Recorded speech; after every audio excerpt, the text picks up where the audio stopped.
bien, chicos, buenas tardes, ¿cómo están? Bienvenidos ya a su última clase del día. Disculpen la demora, he tenido un percance en casa, pero la profesora Eileen ya se encuentra con nosotros. Profesora, ¿qué tal? Buenas tardes, ¿logra escucharme? Sí, buenas tardes. Buenas tardes, Mick. Ya la hice confitrión para que pueda iniciar con la clase. Ok, muchas gracias. A ver, vamos a comenzar la clase. Un momentito para compartirles. Ya está. Muy bien. Buenas tardes a todos y a todas. Vamos a comenzar con la clase del día de hoy. Nos toca trabajar literatura y el tema de esta semana es Literatura Peruana 3. Vamos a ver 3 movimientos literarios específicos que son el realismo, el modernismo y el posmodernismo. Entonces vamos a trabajar eso de aquí. A ver, un momentito mientras lo coloco acá en una línea de tiempo.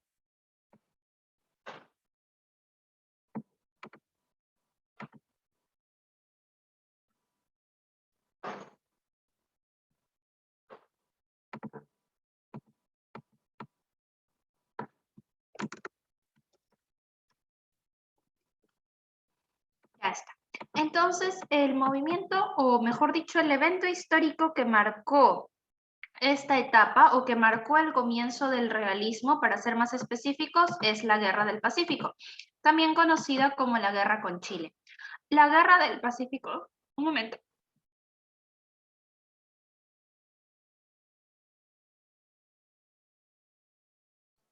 Ya, ahora sí, disculpen. Como les decía, la Guerra del Pacífico fue la que marcó el fin del romanticismo, marcó el fin del costumbrismo y dio paso más bien al realismo.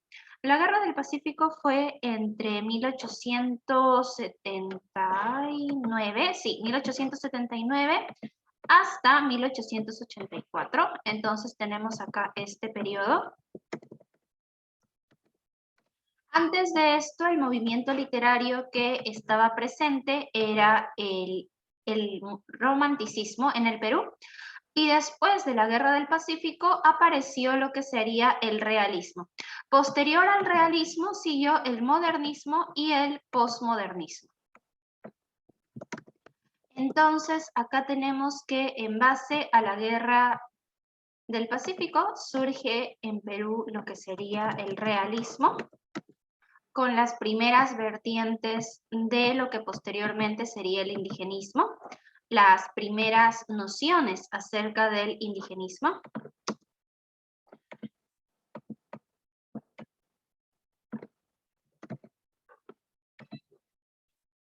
Y luego de esto sigue el modernismo.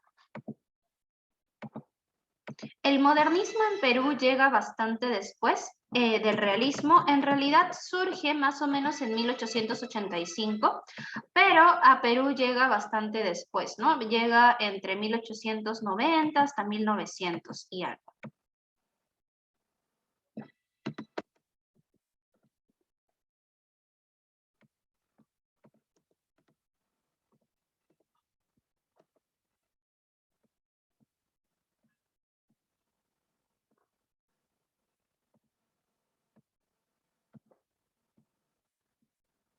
En Perú sería unos años después, casi en el 90 por ahí.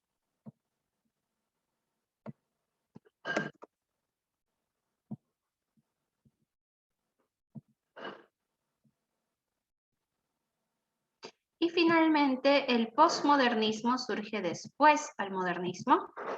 Es de hecho una reacción frente al modernismo.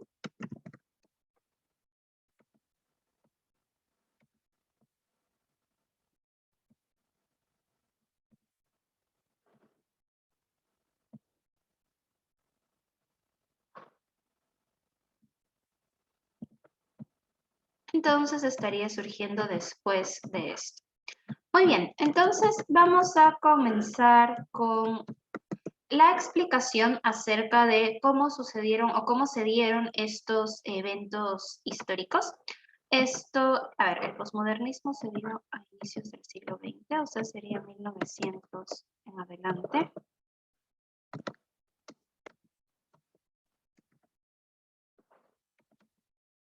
Ya está, 1910-20. Muy bien, entonces vamos a comenzar a verificar cada uno de estos movimientos literarios.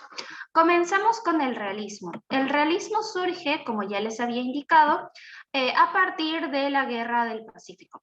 La Guerra del Pacífico demostró que Perú en realidad no se encontraba tan bien en cuanto a tecnología, en cuanto a avances, en cuanto a poder, como se pensaba.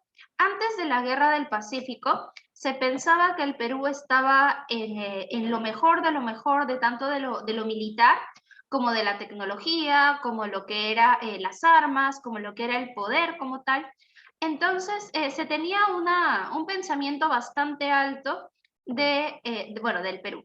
Sin embargo, a partir de la Guerra del Pacífico se demostró que en realidad el Perú estaba muy mal en todo. Se mostró que el dinero que se había obtenido se había gastado equivocadamente en la corrupción. ¿No? La corrupción había afectado mucho al país. Entonces, esto había hecho que el Perú esté extremadamente mal posicionado en todo sentido. Ello significó que el Perú perdió la guerra con Chile, entonces los intelectuales estaban bastante preocupados y se preguntaban ¿por qué perdimos? Y también se preguntaban ¿cómo lo solucionamos? La respuesta a estas preguntas se da desde el realismo, es decir, desde el análisis crítico de la realidad, crítica social. Y la respuesta a la que se llega, la principal respuesta, es que se ha perdido porque el Perú todavía no está unificado. El Perú todavía no está unido. Hay ciertos grupos de personas que están excluidos y estos son los indígenas.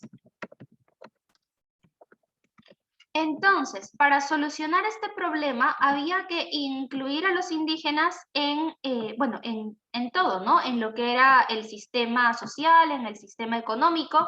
Había que reconocer los derechos de los indígenas debían ser reconocidos como parte de la sociedad. Entonces tenemos acá que el realismo comienza a plantearse estas preguntas, ¿no? ¿Por qué perdimos? Perdimos porque no estábamos unificados.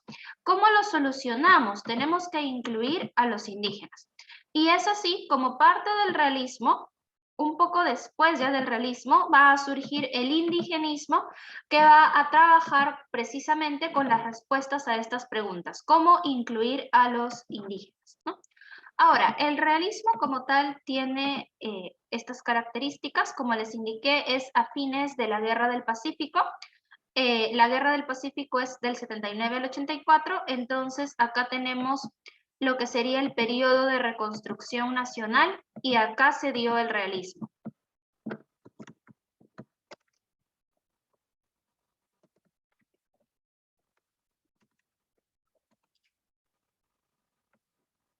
Ya, a ver, voy a subir esto para que se pueda poner bien.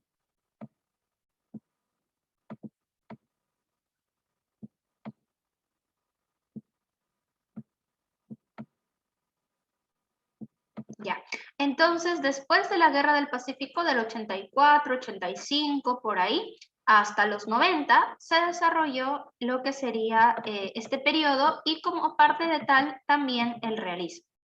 Entonces, las características eran las siguientes. Tenemos la objetividad, es decir, se buscaba una visión que no involucre tantas emociones personales, sino más bien una descripción de la realidad, apegarse a la realidad.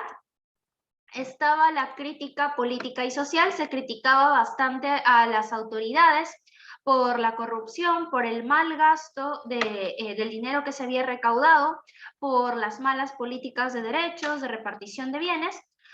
También había crítica, ¿no?, al pensamiento, a la ideología, a cómo las personas se comportaban, cómo continuaban excluyendo, ¿no? También estaba el anti-hispanismo, total aversión a lo hispánico, a lo de España. Anticlericalismo, se marca más bien una diferencia con la religión, se separa de la religión, del pensamiento religioso, y surge el indigenismo, el pensamiento a favor de los indígenas, y también el nacionalismo, que era la preocupación por el país, por unificar y elevar la condición del país. Ahora, tenemos acá lo siguiente. El representante por excelencia es Manuel González Prada. Manuel González Prada es reconocido como precursor del modernismo en su poesía, pero en sus ensayos es completamente realista. Entonces, Manuel González Prada era constantemente reconocido por sus discursos, sus ensayos, que abogaban en favor de los indígenas. Ahora, sus discursos no eran del todo objetivos. En esta primera etapa del realismo, tenemos que este primer realismo está creado por intelectuales y personas que tenían poder. Entonces, estas personas no comprendían del todo los problemas de los indígenas. Así que había ciertos datos o ciertas partes de sus posturas que no estaban del todo correctas. El indigenismo, que sí entiende completamente a las personas indígenas, que surge desde los propios indígenas o de personas que tienen conocimiento profundo, ya viene después. Este primer indigenismo es bastante distante. Por ejemplo, tenemos que Prada, Manuel González Prada, en su discurso en el Politeama, aboga por la unidad del Perú, es cierto, pero también dice como que se debe educar a los indígenas para conseguir esta unidad en el país.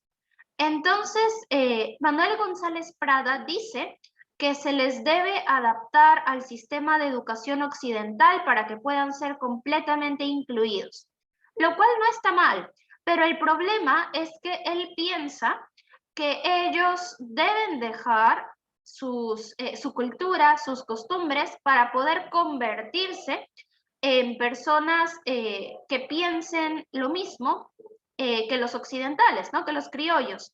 Entonces, Manuel González Prada no está considerando la parte de multiculturalidad, no está considerando la parte de equidad.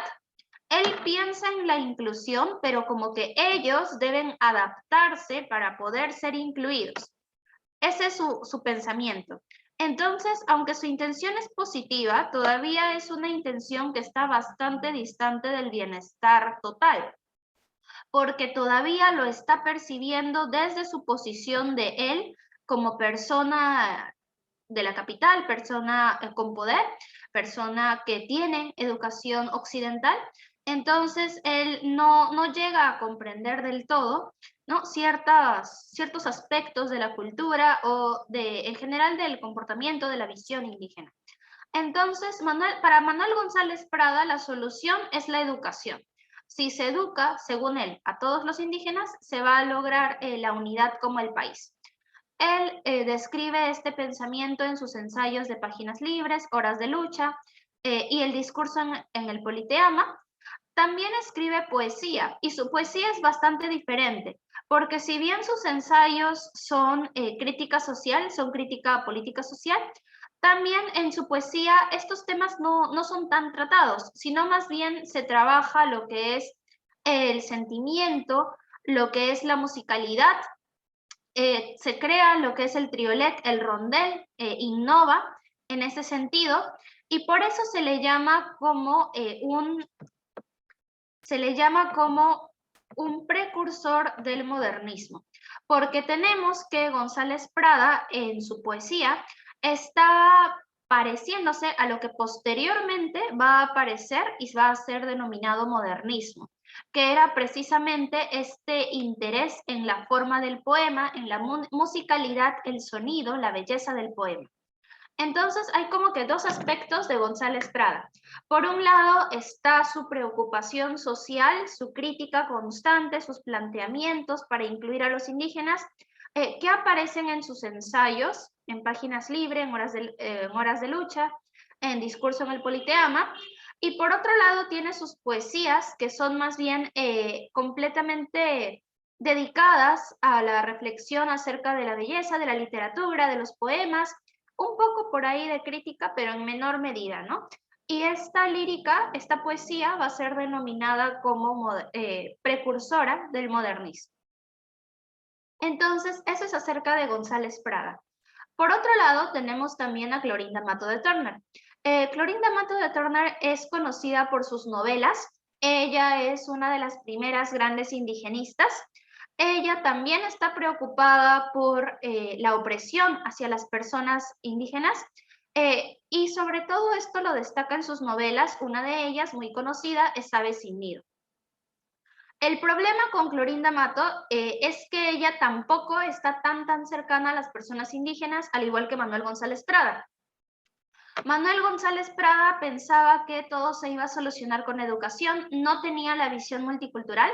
Clorinda Mato de Turner, por otro lado, presentaba a los indígenas como víctimas perfectas, es decir, como personas que no tomaban ninguna acción, que no podían defenderse, que eran simplemente víctimas de todo el proceso. Entonces ella los retrata de este modo en su obra, sobre todo en Ave sin nido. Ella critica la opresión por parte de autoridades tanto regionales como la iglesia.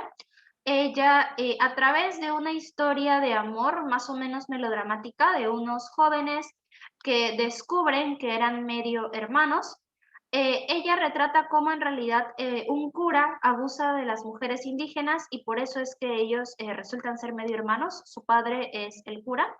Entonces, hay bastante crítica contra el poder de la iglesia, contra cómo la iglesia aprovecha de su influencia para maltratar, ¿no?, a las personas indígenas, abusar de su poder. Y por otro lado, también critica a las autoridades porque las autoridades constantemente rechazan todas las acusaciones que las personas indígenas realizan, no les hacen caso, no los protegen, más bien apoyan a los opresores. Y entonces, Clorinda Mato de Turner todo esto lo retrata en sus novelas.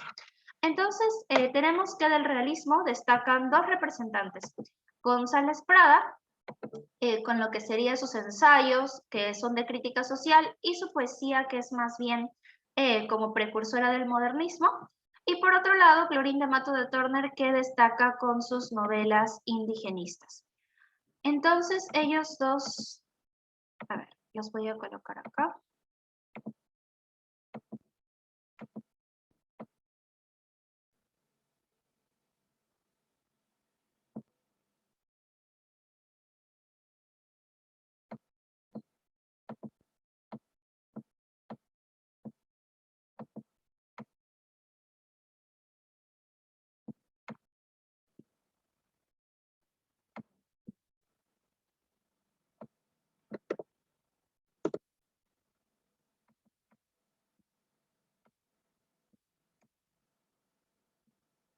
A ver, un momentito, voy a subir esto para que pueda alcanzar los autores.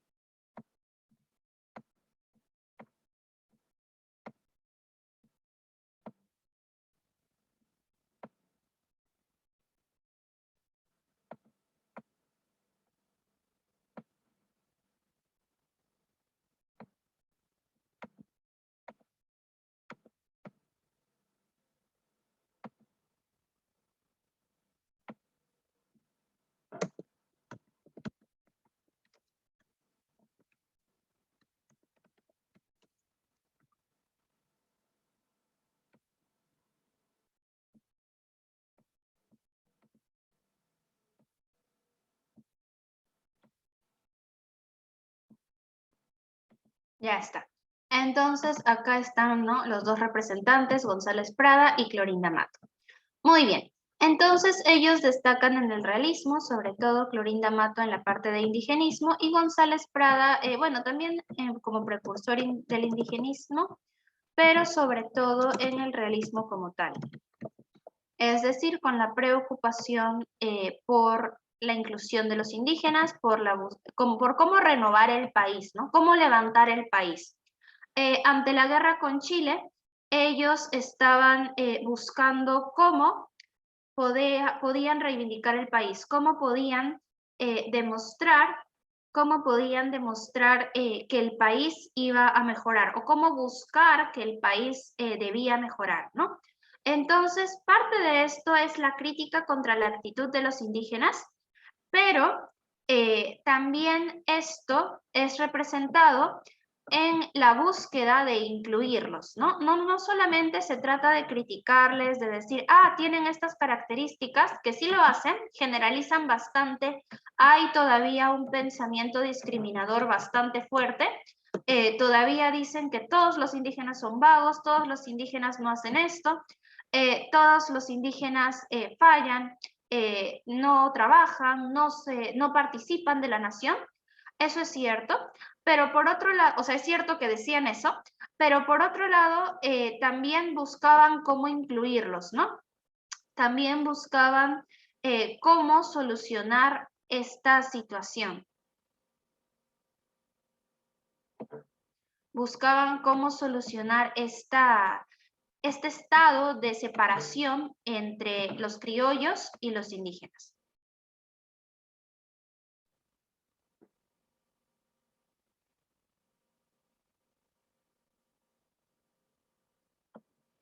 Muy bien. Entonces, vamos a comenzar, ahora con el modernismo. Ya vimos la parte del realismo, ahora procederemos con el modernismo.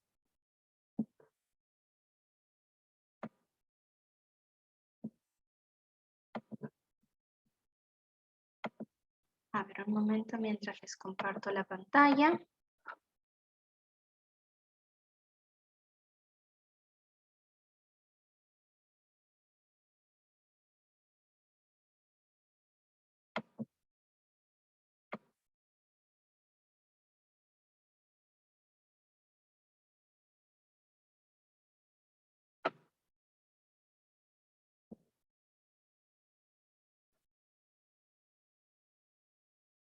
Un momentito, está cargando acá mi otro PowerPoint de modernismo.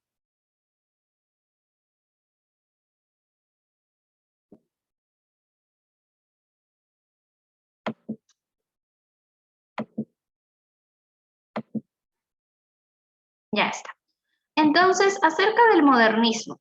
El modernismo surge después de lo que sería el realismo acá en Perú. Llega un poco tarde a Perú. En realidad se origina antes a nivel de Latinoamérica.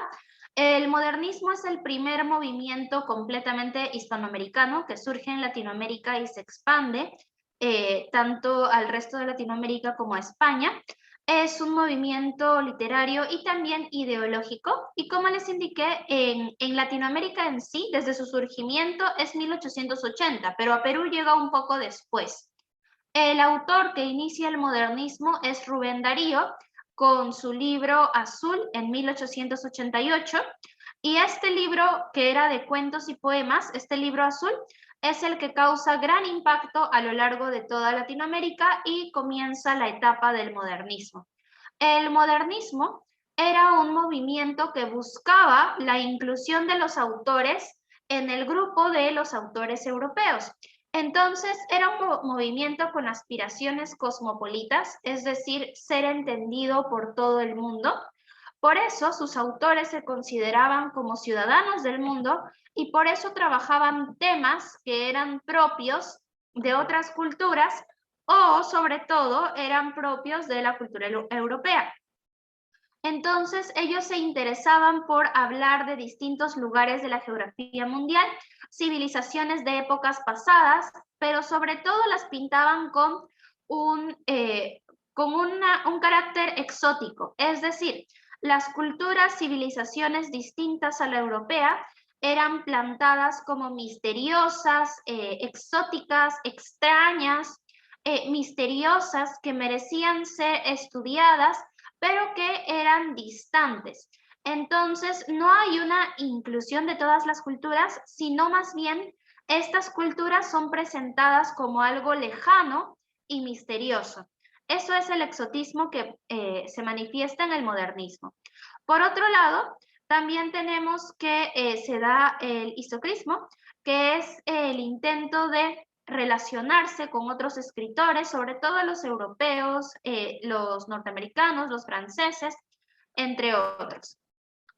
Además, tenemos que, bueno, más características, tenemos también el sincretismo, que es lo que significa mezclar distintos movimientos literarios, mezclan el simbolismo, el parnasianismo, el decadentismo, el realismo, romanticismo, entre otros, mezclan bastantes movimientos literarios, se busca constantemente la originalidad, la poesía, la lírica es lo que más destaca, destaca también la musicalidad y el ritmo de los versos en la lírica, ¿no? En la poesía. Se busca la belleza del poema, que sea estéticamente agradable, que el lenguaje esté muy cuidado, un lenguaje culto, que se lea de manera fluida, que tenga ritmo, que sea agradable al ser leído. Entonces, se presentan, ¿no?, todas estas características como parte del modernismo. Ahora, en el caso de Perú tenemos a José Santos Chocano. Chocano es el autor que destaca en el modernismo con su poemario Alma América. Escribe más poemarios, ¿no? Pero sobre todo destaca con su poemario Alma América. Y José Santos Chocano tenía como objetivo plantear a América, precisamente a este continente, como resultado de una mezcla perfecta. Chocano solamente habla de lo positivo de ser latinoamericano, y para él esto implica mezcla de dos grandes culturas. Estas serían la cultura incaica y la cultura española. Entonces, para Chocano, para José Santos Chocano, este resultado, que son los latinoamericanos, es lo mejor. Para él le debemos además esta grandeza a esta fusión entre estas dos culturas. Él dice que somos lo mejor de dos mundos, ¿no? Que somos el resultado de una mezcla perfecta. Entonces, Chocano es bastante nacionalista, pone al país como bastante importante, se centra en el país un montón, sobre todo lo positivo, destaca lo positivo del país. Obviamente comparte características del modernismo, como habíamos visto, lo que era la musicalidad, el ritmo, la sonoridad, el exotismo, el cosmopolitismo, entre otros. Entonces, además, Chocano era bastante orgulloso. Él se creía bastante, tenía un ego muy alto. Él se llamaba a sí mismo el cantor de América.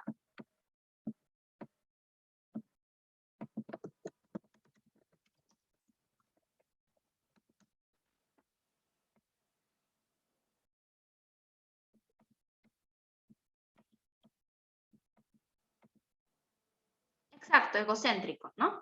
Entonces, él además tenía, como ya les indiqué, mantenía este pensamiento de los modernistas.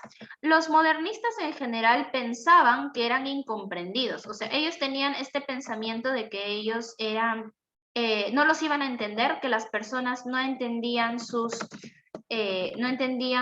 ideales, que estaban apartados del mundo. Entonces, José Santos Chocano piensa también esto, mantiene también este pensamiento de estar distanciado del resto de personas.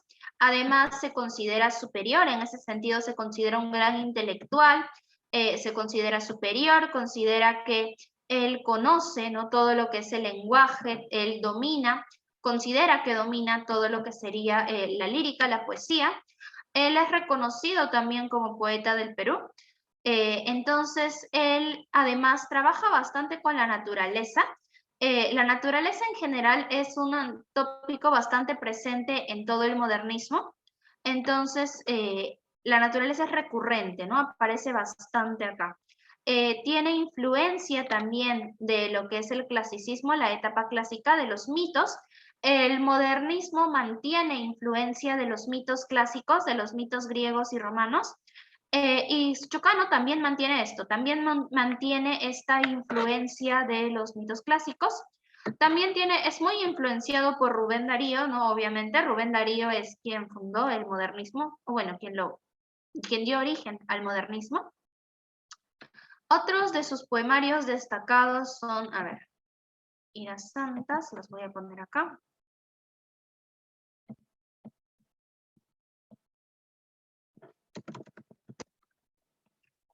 Santas, escribe también Selva Virgen, Alma América, ya les indiqué, Fiat Lux,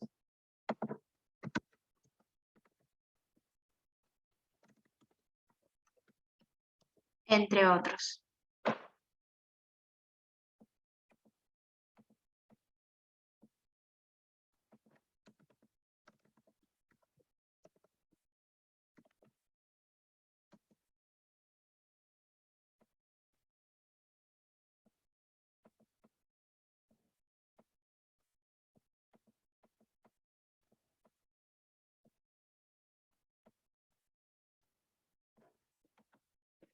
Ya está. Entonces, por estos motivos destaca José Santos Chocano. Muy bien. Ahora, esto es lo que se desarrolla en el modernismo, ¿no? Darío no les va a venir en este tema porque Rubén Darío es el que destaca a nivel mundial, ¿no? Santos Chocano es el que destaca a nivel de Perú.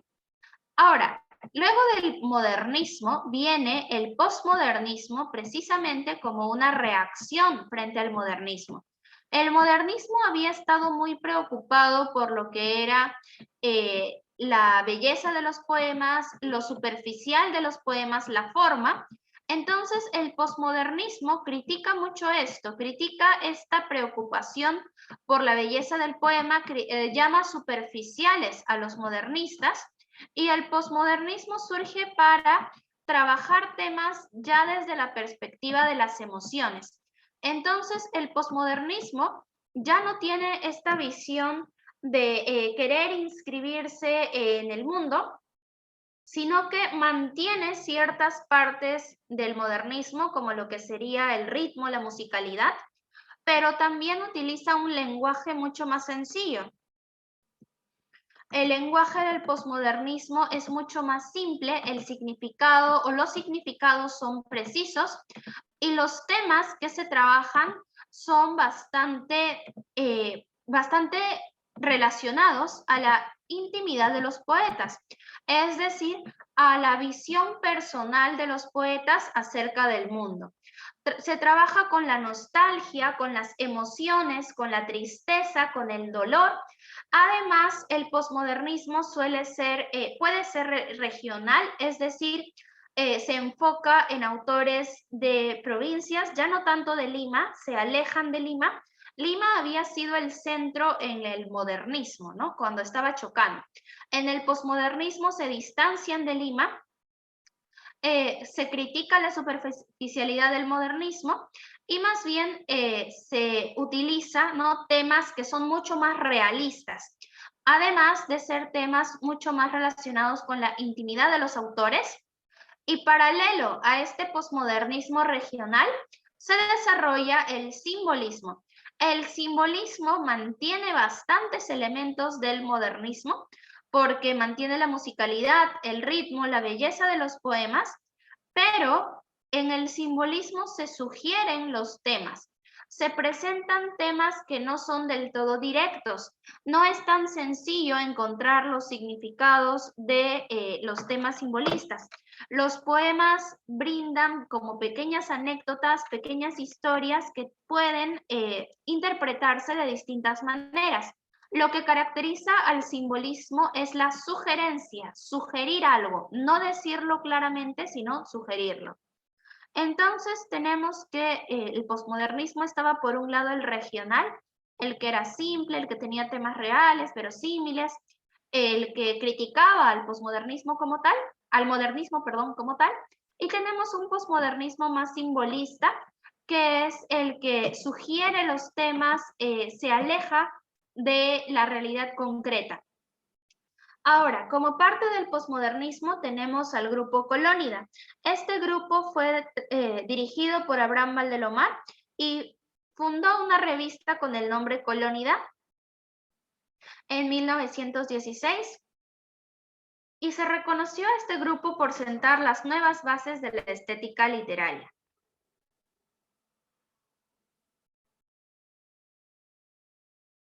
Además, el grupo Colónida Buscó romper con el academicismo de la época, es decir, con el elitismo con que solamente unas pocas personas conocieran y tuvieran el poder en la literatura.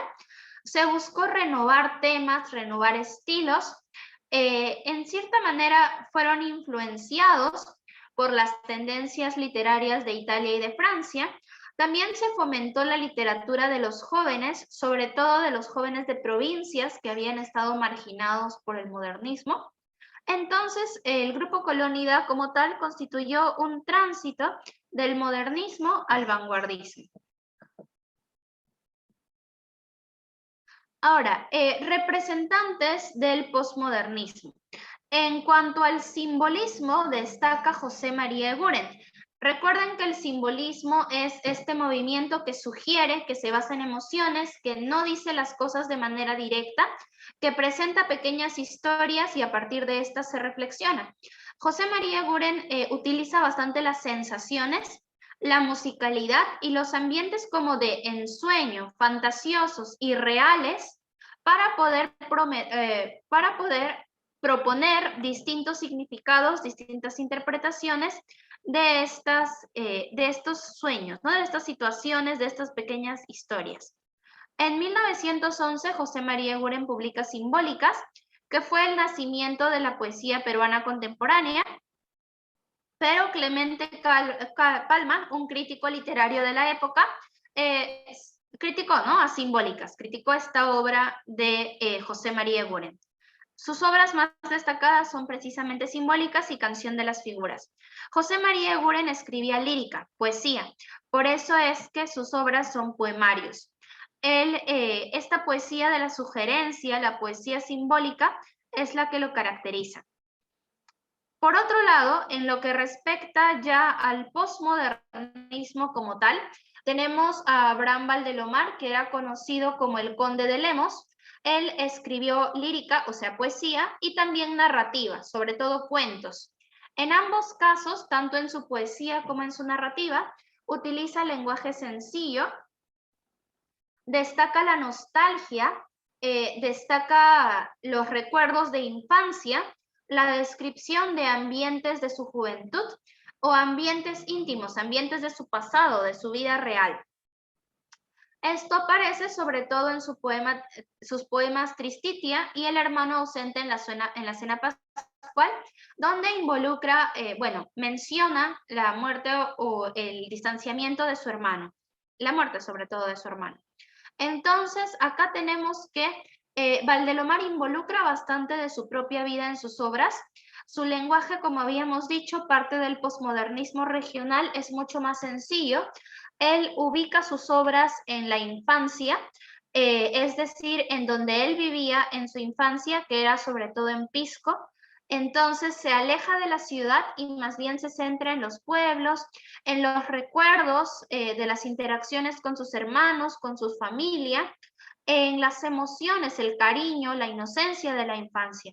Entonces, Abraham Valdelomar se dedica o tiene este enfoque en la literatura, un enfoque mucho más cercano, ¿no? Cercano al poeta, a diferencia del modernismo que más bien trabajaba temas lejanos, temas como culturas antiguas, culturas distintas, ¿no? En cambio, en el postmodernismo regional, Valdelomar trabaja temas mucho más cercanos a sí mismo. Uno de sus cuentos más reconocidos es El Caballero Carmelo. Este cuento, comparte el título con uno de sus libros de cuentos, que también se llama El Caballero Carmelo. Acá utiliza un lenguaje un poco arcaico, un poco como antiguo. Utiliza una retórica propia de la épica, como de las novelas de caballerías, para contar la historia de un gallo de pelea que se llama precisamente Caballero Carmelo, y cómo este gallo llega a la familia, es regalado por el hermano al padre. Todos los niños están felices al ver este gallo, lo crían muy bien. Este gallo participa en bastantes peleas, en peleas de gallos. Y finalmente, cuando el gallo ya estaba viejo, el padre acepta una última pelea porque le dijeron que este gallo no era de raza y el padre se sintió ofendido en su orgullo Entonces aceptó una pelea con un gallo más joven, que era Ajiseco. Entonces el caballero Carmelo pelea con el Ajiseco y parecía que iba a perder, pero finalmente, con un último esfuerzo, logra ganar y vencer al Ajiseco. Entonces el Ajiseco muere, planta el pico, y el caballero Carmelo vive todavía unos 3 días hasta que finalmente canta en el último amanecer y fallece. Entonces toda la familia llora la muerte de este gallo y todos lamentan su partida. Entonces, este cuento, por un lado, involucra el relato de la familia porque se presentan los personajes de la familia que son también bastante similares a la propia familia de Valdelomar. Cuenta esta anécdota de infancia, además de presentar esta costumbre que eran las peleas de gallos, pero todo lo presenta con tinte épico, ¿no? Con un tinte arcaico, como de historia de héroes, ¿no? En este caso, el héroe sería el gallo, el caballero Carmelo. Entonces, Valdelomar está relatando un cuento bastante cercano a él porque comparte costumbres, comparte personajes con su familia, está escrito desde la visión de un niño, entonces tiene bastantes elementos que aportan a la cercanía con el autor. Entonces, eso es lo que caracteriza a las obras de Valdelomar. Ahora, para repasar un poquito lo que hemos visto. Tenemos entonces acá, a ver, un momento, mientras acá les voy a poner a ver, el posmodernismo regional que estaría representado por Abraham Valdelomar. Y tenemos también al simbolismo, que está representado por José María Eguren. Recordemos que Valdelomar escribe lírica, o sea, poesía, y también escribe narrativa, y Eguren escribe poesía, sobre todo.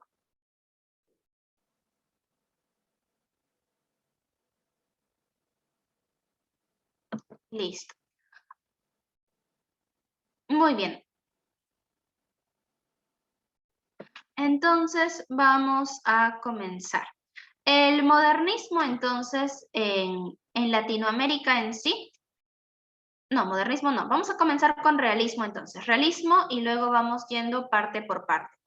Entonces, tenemos que comenzamos con el realismo, es decir, este movimiento que surge después de la Guerra del Pacífico, durante la reconstrucción nacional, después de haber sido derrotados.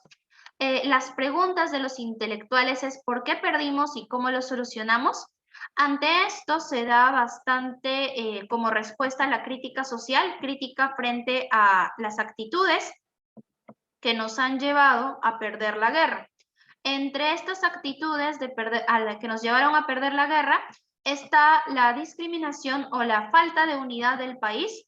Entre esto destaca el abuso contra los indígenas y cómo esto los ha llevado a estar prácticamente en nuestra contra o separados de los criollos. Entonces, eso es lo que aparece como parte del discurso realista. Tenemos que se denuncian los abusos. En el caso de Manuel González Prada, tenemos que él trabaja con un realismo de descripción, de plantear soluciones. Él escribe ensayos como Páginas Libres, Horas de Lucha, y en estos ensayos, Manuel González Prada lo que utiliza es un estilo mordaz, un estilo bastante directo para poder denunciar lo que está mal en la sociedad, lo que está fallando en la sociedad, incluida la opresión. Y además él plantea una solución que sería esta educación. Por otro lado, en el caso de Clorinda Mato de Turner, ella es más bien una iniciadora del indigenismo. El indigenismo sí se preocupa por las personas andinas, por las personas indígenas, pero propone una visión de estas personas como víctimas. No hay una solución planteada en sus obras. Ella escribe Ave sin nido, por ejemplo, escribe novelas. González Prada escribe ensayos y poesía. Clorinda Mato escribe novelas, narrativa. Entonces, Clorinda Mato presenta esta casi victimización, ¿no? Esta representación de los indígenas como víctimas totales, a los que se debe proteger, a los que se debe salvar.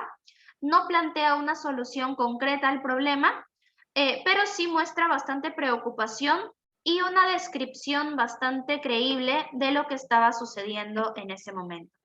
Entonces, intención hay buena intención de ayudar a los indígenas, hay buena intención de denunciar los abusos, pero falla todavía lo que es acercarse, ¿no? Mostrar una cercanía con los indígenas, mostrar una comprensión de su cultura. Eso falla tanto en González Prada como en Clorinda Mato. Por otro lado, yéndonos ya a lo que sería el modernismo. Recordemos que González Prada está pensado como un precursor del modernismo por su poesía, sobre todo. El modernismo tiene como representante, bueno, a Rubén Darío es el que funda el modernismo en general. En el Perú, el modernismo llega con José Santos Chocano, tiene como representante a José Santos Chocano con su poemario de Alma América, y es un estilo bastante estético, bastante elitista, un estilo bastante cuidado, se busca el ritmo, la belleza del poema. Entonces, gracias a las obras de José Santos Chocano es que se inicia el modernismo en el Perú. El modernismo ya existía en Latinoamérica por Rubén Darío, pero en el Perú comienza con Chocano. Entonces, tenemos que además este modernismo era exotista, era cosmopolitista, buscaba incluirse en el mundo, tenía influencias de diversos autores, tenía influencias del clasicismo, de la época de los mitos clásicos como los griegos y los latinos, presentaba referencias a la literatura de Europa, de Norteamérica, entre otros. Entonces, eso caracterizaba al modernismo. Bueno, acá tenemos que José Santos Chocano también era llamado, bueno, él se llamaba a sí mismo Cantor de América. Él muestra bastante interés en la mezcla de las dos culturas que dio origen a los latinoamericanos. Estas culturas que él reconoce son las culturas incaicas y la hispánica. Él además escribe también Ira Santa, Selva Virgen, Fiat Lux, entre otros poemarios. Y después tenemos el posmodernismo, que comienza en los años 1900, inicios de los 1900. El posmodernismo critica al modernismo, el posmodernismo está cansado de la superficialidad del modernismo. Entonces, como respuesta frente al modernismo, el posmodernismo plantea un acercamiento mucho más directo entre el autor y la literatura. Los autores plantean temas cercanos a ellos, plantean además estos temas con un lenguaje mucho más sencillo, mucho más directo, a diferencia del lenguaje que se utilizaba en el modernismo, que era un lenguaje mucho más estético, mucho más cuidado. En cambio, en el posmodernismo el lenguaje es mucho más sencillo, mucho más simple. Tenemos que está el posmodernismo regional, representado por Abraham Valdelomar, que escribe cuentos, poemas, también escribe. Abraham Valdelomar, tanto en su narrativa como en su lírica, destaca por presentar la nostalgia, recuerdos de infancia. Él es llamado el Conde de Lemos, Abraham Valdelomar. Además, él presenta todo desde la visión de un niño, ¿no? desde un personaje niño, un narrador niño. Cercanía con las costumbres también y distancia de la capital, ¿no? Se alejan de la capital. Además, en el posmodernismo también está el simbolismo. Como representante del simbolismo está José María Eguren. Eguren y el simbolismo en general plantea pequeños ambientes fantasiosos, alejados de la realidad, pero que tienen múltiples interpretaciones, múltiples significados, que son cercanos también al poeta. Entonces, eso es lo que plantea el simbolismo. Muy bien. Ahora, habiendo repasado esto, vamos a desarrollar los ejercicios del material. Van a desarrollar el nivel fácil, que está en la página 2, las preguntas de la 1 a la 5, ¿sí? Por cierto, a José María Eguren se le llamaba el poeta niño, porque se decía que los ambientes que sugerían era casi infantiles, ¿no? Algo que tenía en común con Valdelomar. Por eso a José María Eguren se le llamaba el poeta niño. Se decía que eran ambientes muy inocentes. Muy bien, entonces, habiendo hecho esta salvedad, este recordatorio, vamos a resolver el nivel fácil, preguntas de la 1 hasta la 5. ¿Sí? Muy bien. Entonces, comiencen a desarrollar, por favor, el nivel fácil, preguntas de la 1 a la 5. Me comparten sus respuestas por el chat de Zoom y luego de unos 10 minutos corregimos. ¿Sí? Muy bien, 10 minutos para que resuelvan. Comiencen, por favor.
Ya está, muy bien. Finalizamos, por favor.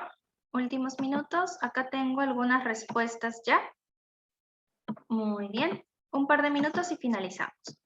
Vamos finalizando.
Ya está.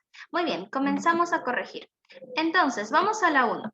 Entonces, acá tenemos el calamitoso estado en que quedó el país luego de la derrota sufrida en la Guerra del Pacífico predispuso que los autores del realismo peruano, denunciaran la apatía y el espíritu servil de los indígenas. Se menciona en parte, pero esto no es lo principal. Lo principal para ellos era encontrar una solución. La B, proponen una actitud de reconciliación con el romanticismo, no. ¿Se buscarán las raíces de nuestra identidad en la tradición? No. En la tradición, no. Lo de la tradición se dio durante el romanticismo. ¿Adoptarán una clara actitud de reivindicación nacionalista? Sí. El nacionalismo, ¿no? Se cobra mayor importancia a la identidad nacional, a la unidad nacional. Entonces es la 1 de dedo. Luego en la 2. Sobre el modernismo, ¿qué cosa es lo correcto? ¿Tuvo como precursores a Manuel González Prada? Sí, pero a Clorinda Mato no. Clorinda Mato no fue precursora del modernismo. ¿Tuvo como representantes a José Santos Chocano, Alma América? Sí. ¿Y a José María Eguren, la canción de las figuras? No, porque Eguren es simbolista, él es parte del postmodernismo. Se inicia con la obra Alma América de José Santos Chocano en el Perú, sí, ¿no? Y acá nos dicen el modernismo peruano. Entonces, del modernismo peruano, sí está bien Santos Chocano. Sería la C. ¿Su estilo se caracterizó por ser breve, sencillo e intimista? No, esto es del postmodernismo. El modernismo no era breve, ni sencillo, ni intimista. Era un estilo más bien bastante extravagante. Se buscaba lucir el lenguaje. Luego, en la 3, debemos tener cuidado con la 3. ¿Cuál no es una característica de la poesía de José María Eguren? Infantil y simbolista sí es. Musical y cromática sí se mantiene la parte musical, sí les indiqué. Irreal y sugerente sí es. Lúdico y sórdido, esto es lo que no es. Lúdico significa de juego, como para jugar, y sórdido es más bien como extraño, cruel, intenso. Entonces, no sería la C. No sería la C. Entonces, no es una característica la C. Luego, en la 4 tenemos ¿qué alternativa describiría mejor al movimiento colónida? Conservador, no era conservador. Homogéneo y elitista, no eran elitistas, más bien buscaban combatir esto del elitismo.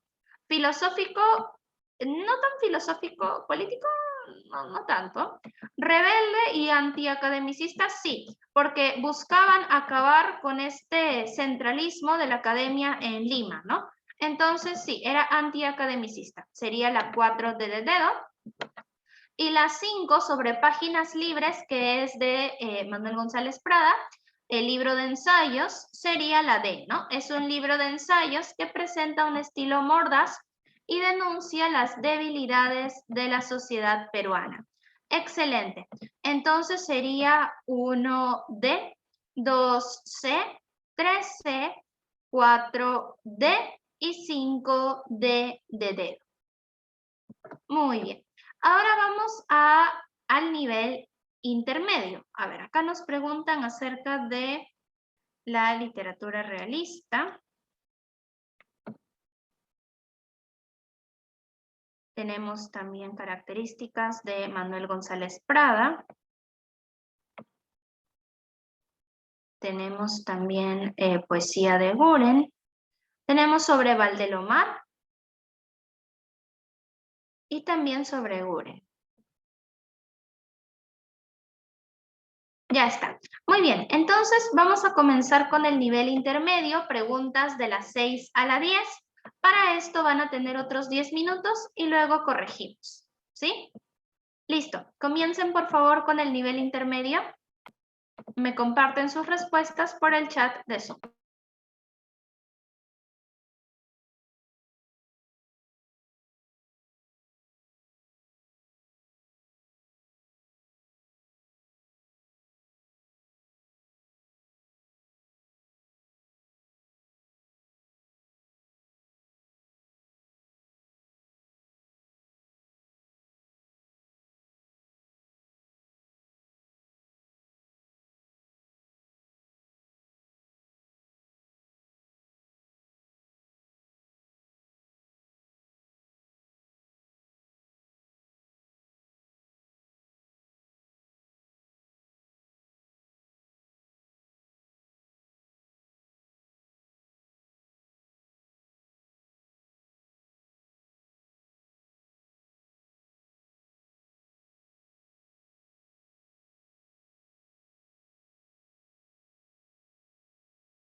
Muy bien, un minuto. Vamos finalizando.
Ya está, muy bien, a ver, vamos a corregir el nivel intermedio.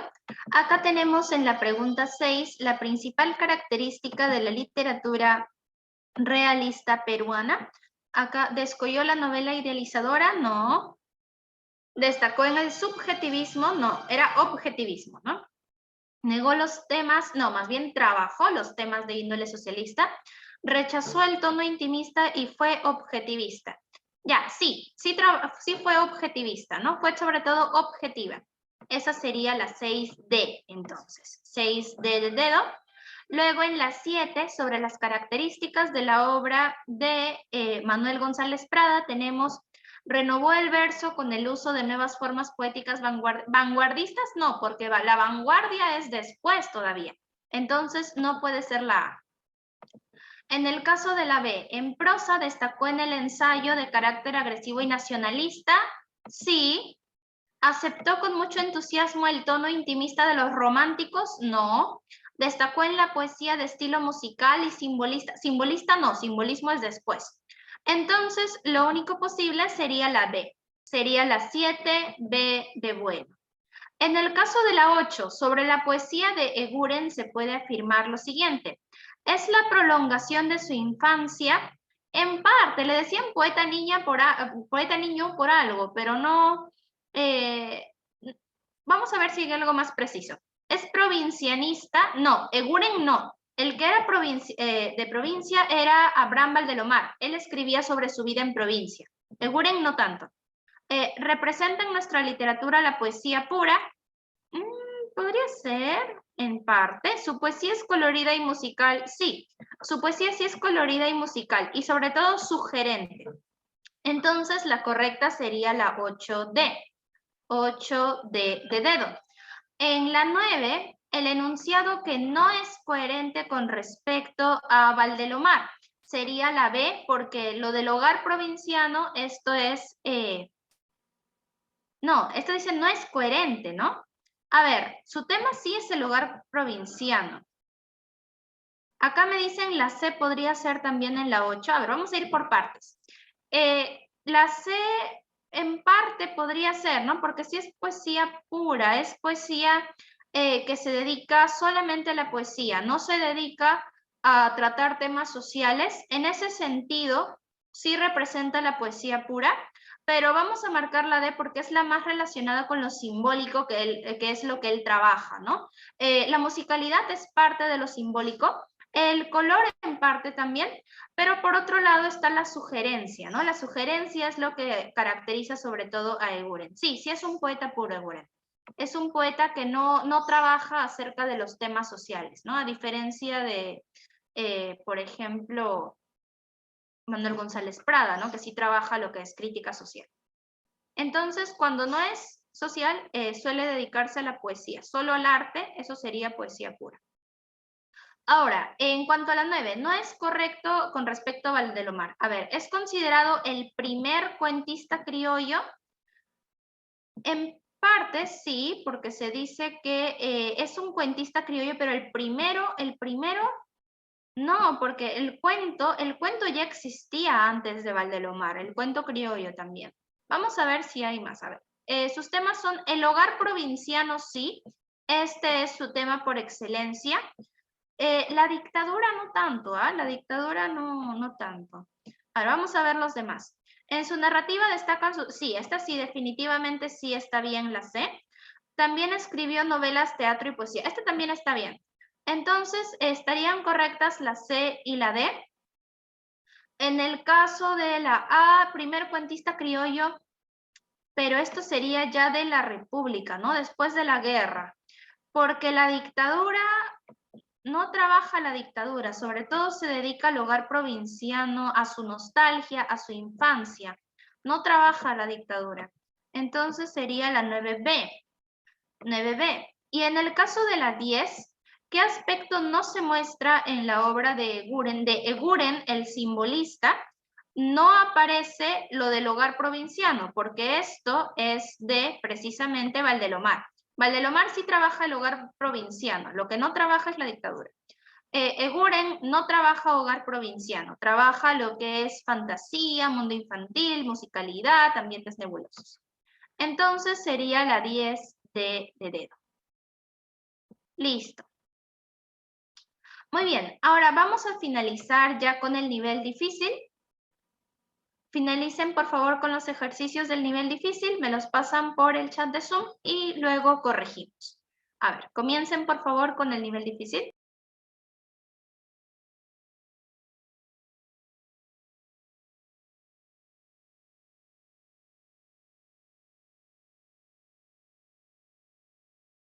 En la 11 están comparando a Eguren, que es el simbolista, con los del grupo Colónida, que es Valdelomar y todos los demás posmodernistas regionales. ¿Ah? Están comparando esos dos.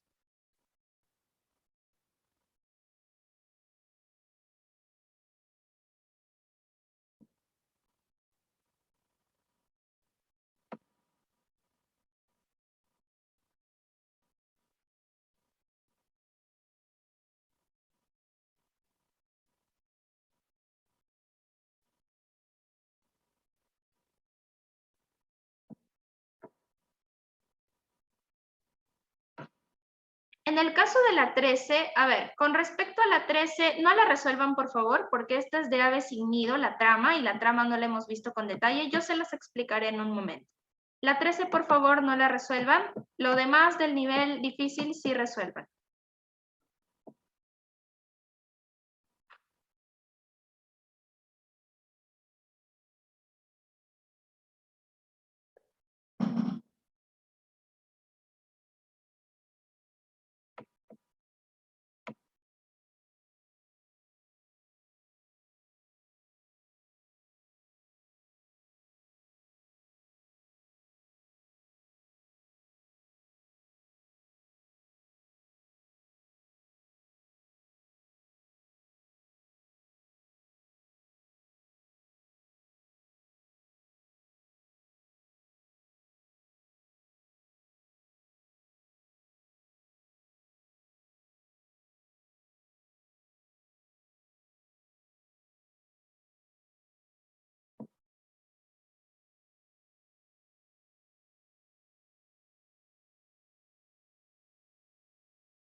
Recuerden que la 13 no se resuelve.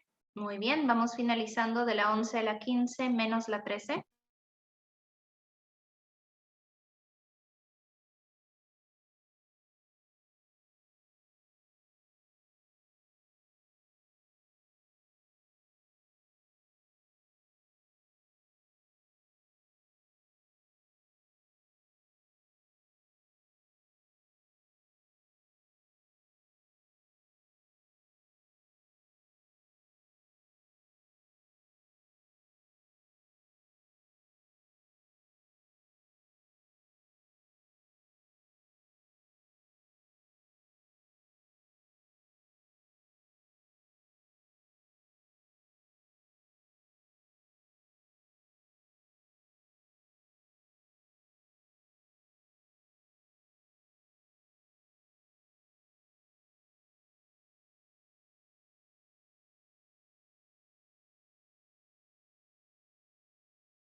Vamos finalizando.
Ya está.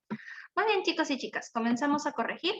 Entonces, en la 11, a diferencia de la obra de José María Eguren, los miembros del grupo Colunidad, o sea, Abraham Valdelomar y otros artistas intelectuales, enfatizaron la descripción de la vida provinciana, ¿no? Sería la 11B. Muy bien. En la 12, acá tenemos en el siguiente fragmento del discurso en el Politeama de Manuel González Prada, se critica lo que sería la B, ¿no? La ineptitud e improvisación de los gobernantes peruanos. Luego la 13, en un momentito les explico la 13.